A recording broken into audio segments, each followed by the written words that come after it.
আসসালামু আলাইকুম, সবাইকে সামিটেকে স্বাগতম। বন্ধুরা, আপনার স্মার্টফোনের যদি এমবি দ্রুত শেষ হয়ে যায়, যদি আপনার স্মার্টফোনের চার্জ দ্রুত শেষ হয়ে যায়, যদি আপনার স্মার্টফোন বারবার হ্যাং করে অথবা স্লো দেখায়, তাহলে এই ভিডিওটি হতে যাচ্ছে আপনাদের জন্য। বন্ধুরা, আমাদের অজান্তেই আমাদের স্মার্টফোন অনেকগুলো কাজ করে থাকে।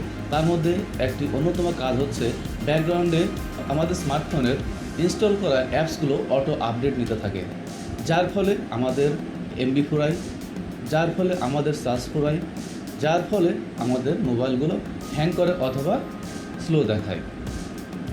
তো চলুন বন্ধুরা, আজকে আমরা আমাদের স্মার্টফোনের অটো আপডেট বন্ধ করে আমরা আমাদের এমবি এবং মোবাইলের সুরক্ষা নিশ্চিত করব।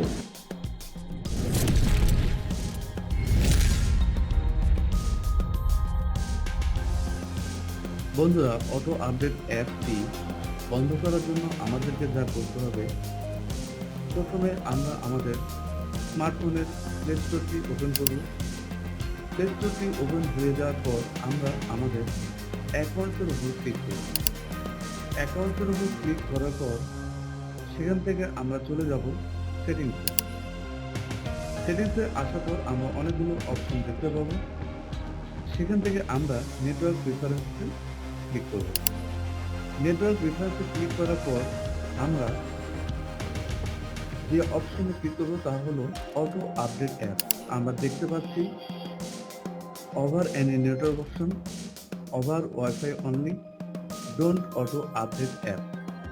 আমরা যদি ডোন্ট অটো আপডেট অ্যাপসে সিলেক্ট করে দিয়ে ডান করে দিই, সেক্ষেত্রে কিন্তু আমাদের স্মার্টফোনটি আর অটো আপডেট নেবে না। স্মার্টফোনের যতগুলো অ্যাপ ইনস্টল করা থাকবে তার সবগুলো অটো আপডেট একবারেই বন্ধ হয়ে যাবে। বন্ধুরা, আমার এই ভিডিওটি যদি আপনাদের উপকার আসে, তাহলে আমি আপনাদের কাছে আমার পেজটি ফলো করার জন্য এবং ইউটিউব চ্যানেলটি সাবস্ক্রাইব করার জন্য অনুরোধ করব। ধন্যবাদ।